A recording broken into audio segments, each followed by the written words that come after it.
Hi, Ms. Grisham. So for my third choice board project, I chose to use my Java knowledge in the Eclipse workspace to create a calculator, but not just any kind of calculator. This calculator, rather than just doing basic functions, does different things like factoring quadratics, doing the quadratic formula to find its roots, finding how many permutations of a word there are, doing least common multiple, and greatest common factor.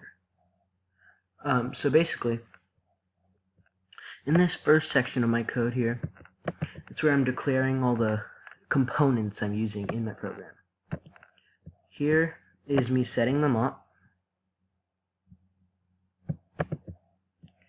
and then this is me adding them. So what all this is in this one constructor, and so that's basically building the panel. The second part is just all my functions. So each function just allows me to call on it, and it'll do what's in it. So I have these are like the functions that I'm using in my program, like get the greatest common factor of two numbers that are inputted, get the permutations of a string that's inputted, get the least common multiple, and things like that.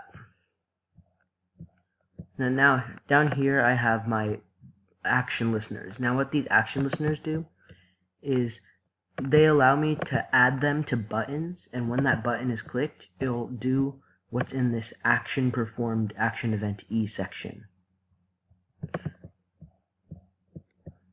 So this one just happens to be my quadratic one. These radio buttons right here, they're my the ones for the special functions, and then this button 2 listener here is what computes the special function. This chooses what function this computes it.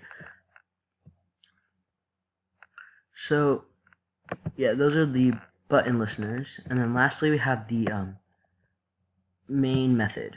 So what the main method is you have to have one on each thing. That's what runs when you do your program. So my main method is just creating a JFrame.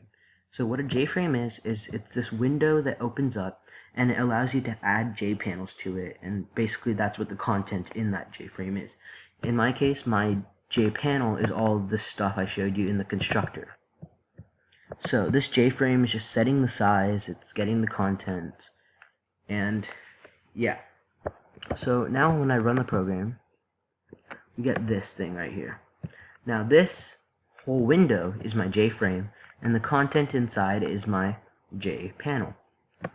Up here, we have text fields, JText fields. That's another one type of component. Here we have a button.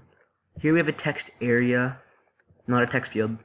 And then here we have radio buttons, which allow me to kind of choose which function. And then here we have the compute function. So I'm just going to share an example. So in the quadratic calculator, what you would do is a quadratic is always in the form ax squared plus bx plus c.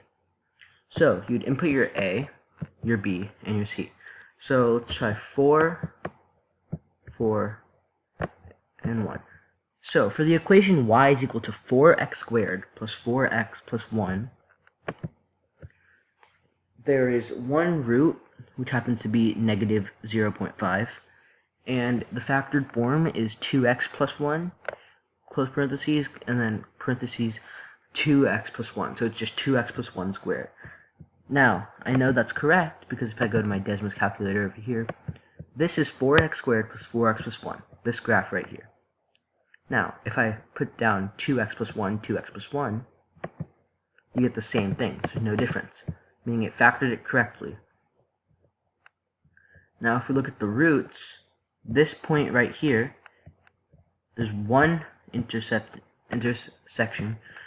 one x-intercept, which is negative 0.5. So that's where it comes from. And then here are just more examples that would also work with factoring it. So if we put x squared plus 2x plus 1, it would come out as x plus 1, x plus 1. Would happen to be the same thing. If we put in 2x plus 1, x plus 3, it would come out as, if we put in 2x squared plus 7x plus 3, it would come out as 2x plus 1, x plus 3. So that's the quadratics part. The second function The second function is the get GCF function. So what GCF is greatest common factor.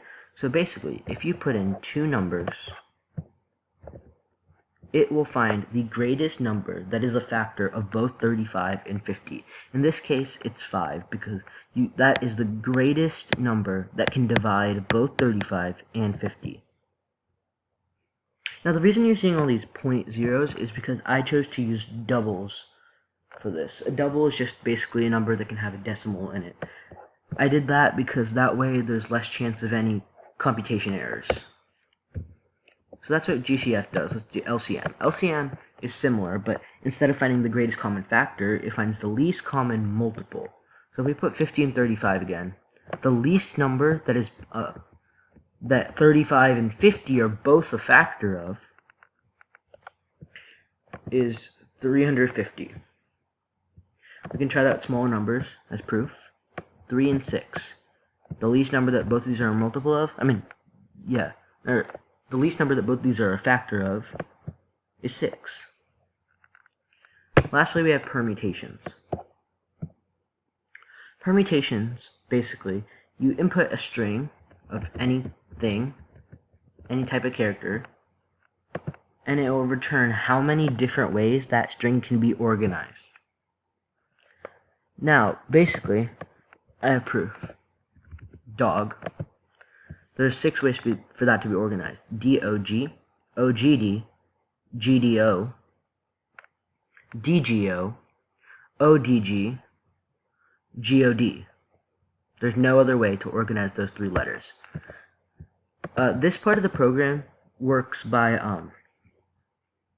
basically, it first stores it finds out how many different letters are in this, and counts each of these letters.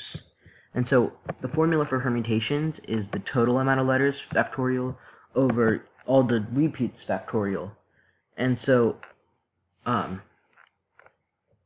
because it's counting how many of each letter, it can count how many repeats there are.